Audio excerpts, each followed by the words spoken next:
I want to talk today about video for musicians and their teams. And again, we discussed this like last week, but it's all about what kind of video content to salt the algorithms on the platforms and to participate in the platforms. And I know that what I've been seeing is video shorts are amazingly important right now. See the same thing? Yeah, totally seeing that. I'm working with an artist. He's a flamenco Spanish guitarist by the name of Jesse Cook, who over the last number of years, he has good socials, but his YouTube channel has really taken off. Since COVID, he started doing a COVID Chronicles or COVID playlists. And the one thing that we started to do when he got onto TikTok was also use that short form video content. Now, this has only been the last 2 months on the YouTube shorts. And we've seen engagement and increases in stats there unbelievably. And I think it's a consistent thing because it brings, as you can see right now, YouTube's focusing on YouTube Shorts by putting it right on the homepage. They're doing a lot more kind of featuring of it. And if you're putting up content there and it's getting some hits, you can actually get a better algorithmic play there than even if you were just putting up your regular videos. Yeah, I'm hearing that too. You know, I'm at the Music Biz conference in Nashville right now, and YouTube did a presentation a couple of days ago here about engagement, and they focused on shorts. Absolutely. Yeah. And they said the same thing that you have experienced, which is they're making shorts more prominent so that you can get to it. And what you're doing on shorts definitely affects what goes on with your videos, your long form videos. In the main section of YouTube. So I'm hearing that as well. We have an artist, Steven Sater. He's a Broadway artist. He wrote Spring Awakening. He wrote and produced Spring Awakening. We encouraged him to create these short clips, which he decided to do about the lyrics as he was writing them for Spring Awakening. Mm-hmm. So he's got these short clips about Spring Awakening and part of his path of writing lyrics, and he shows his sheets from his lyric writes, and that's been really successful in a very short period of time. A lot of people really loving that inside look at what he's doing. So that totally makes sense too, because if you look at it, it's a perfect time for him to be doing that because HBO has been running that special. It's like the 20th anniversary of Spring Awakening or something insane like that. I feel like incredibly old anytime anything's been putting an anniversary against it right now. But then people start searching and putting those words, those keywords into especially like YouTube and TikTok and that sort of thing. And if you've got the content there, you're going to be discovered. One of the things that our artists really need to focus on is your discoverability and what's outside of even just your music that could be bringing people in to get them interested in you.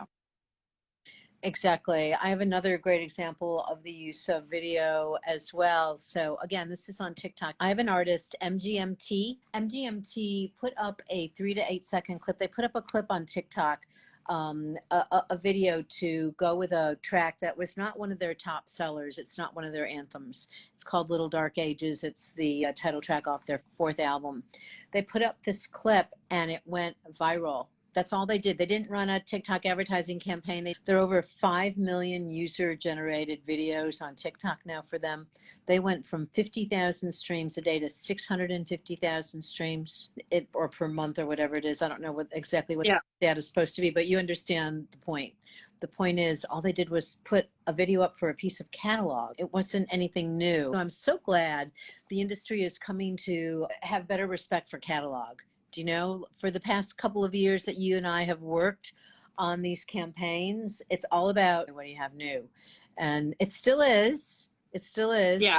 But you can really repurpose a lot of content for catalog and make these video clips, right? You seen that? Oh, and I think it makes a lot of sense, but we can see that with the Canadian band Mother Mother with TikTok. They've had a huge resurgence in their catalog because TikTok picked up Hayloft and a couple other tracks of theirs. But I think that also brings in this other question is that if you have catalog, making sure that your content's rights are actually being managed correctly and that, you know, who's putting up your music, where is it being put up, who's collecting on it, you know, and is it being collected correctly? I've got a lot of clients where we're all sitting down going, we got to open up the vault and figure out where stuff is and who's collecting on it and who shouldn't be collecting on it. And when you're early in your career, getting a good format and getting a good procedure with that is so valuable these days, and including with your video content too. Yeah, I think that's really true. We get a lot of that as well, where no one really knows where things reside anymore because it happened so long ago. Where? So, and especially if you start getting a hit and something goes viral and you've got, 17 different people collecting on it, but who's the one who's actually going to pay you out?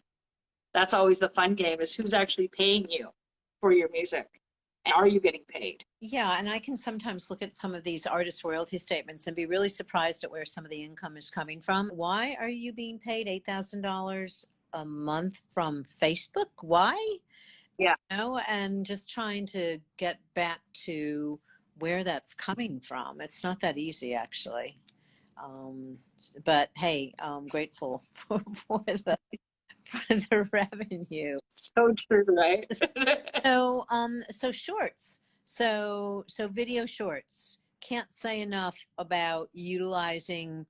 If you've got music videos that have been created in the past, there's no reason you can't use them for other songs. There's no reason they have to be just this 3.5-minute video that only belongs to that song. They can be used for Canvas videos on Spotify, Yeah. TikTok, YouTube Shorts, Instagram, Reels, wherever you can find. And I would say like that's the name of the game right now. And the more you can clip and parse that content, the better for all of your catalog. Yeah, do you agree? What are you currently using for quick editing of clips and reformatting of tools? I use Wondershare. I paid the $79 or whatever it is a year, and I swear to God, it helps me so much in a given week where I'm either cutting clips into the right format or having to make waves into MP3s quickly. What ones are you using right now? I'm going to look at Wondershare. We're using Canva and a site called InVideo, which I like. And I think there's a monthly subscription to that, but it's fairly low and we're willing to pay it. And that helps to clip videos. If anybody would like to talk about this, as far as video content, be happy to hear it or hear anybody's point of view. What else are you doing with video? Is it part of your release strategy now more than it has been in the past? Yeah, but it always really comes down to budget, right? We need to have some sort of visual for at least 2 of the tracks off the record. And that's kind of what we aim for. And then coming up with some sort of visual strategy for the rest of the pieces. But luckily enough now, you can make really great videos for less than $5,000. When I have conversations with people who are like, well, my last video cost me $30,000, it's like, okay, great. Okay, that's one piece. Like, how many pieces of content are you actually generating out of that? It should be a lot in the case of, all of those kind of components. You need to have, as much as you need content, you also need to have a content strategy. And how are you putting it out? Where are you putting it out? What's the timing on it? You can't just put things out. I know. I was talking to someone yesterday actually about this, and they said that at the majors, it's like a 6 to 9 month wait. We used to, when you put out records through kind of a label system, it used to be a 12 to 16 week kind of delivery process. And now, because you're releasing singles prior to that and then the release of the record, you're looking at creating strategies now that are 6 months to a year old. Someone was telling me that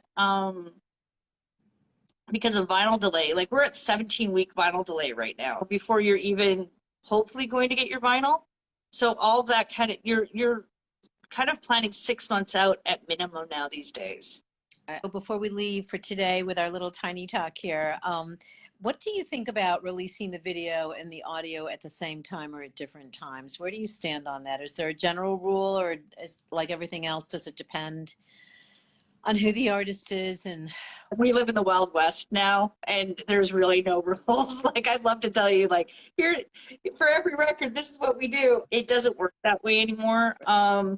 If you have artists that are consistently putting up content and are always designed for Candle. When I was working her records, she constantly had stuff. It was like, and they've also made this acoustic version. Did you see the live version? I've also, you know, like it was always stuff, which is amazing. Putting stuff together really helps. But if you only have an artist who's like, I can only do a video and I can maybe do 2 other pieces of content that I'm just not comfortable with it, spreading that up because you're releasing singles every 5 weeks, Right. and you need to kind of keep generating conversation around it, splitting that up, it can be beneficial too. It really just depends on the artist and the team, and also budget. Yeah, and also a little bit on genre too. For example, we're about to release a remix for an artist. The clubs, sometimes the club DJs don't accept audio only anymore. So it just depends. That can make a difference as well. We do the same thing you do, which is it depends on the artist, especially if the artist has very little content and has a very limited budget. A lot of times we'll just work to stretch as long as possible for exposure.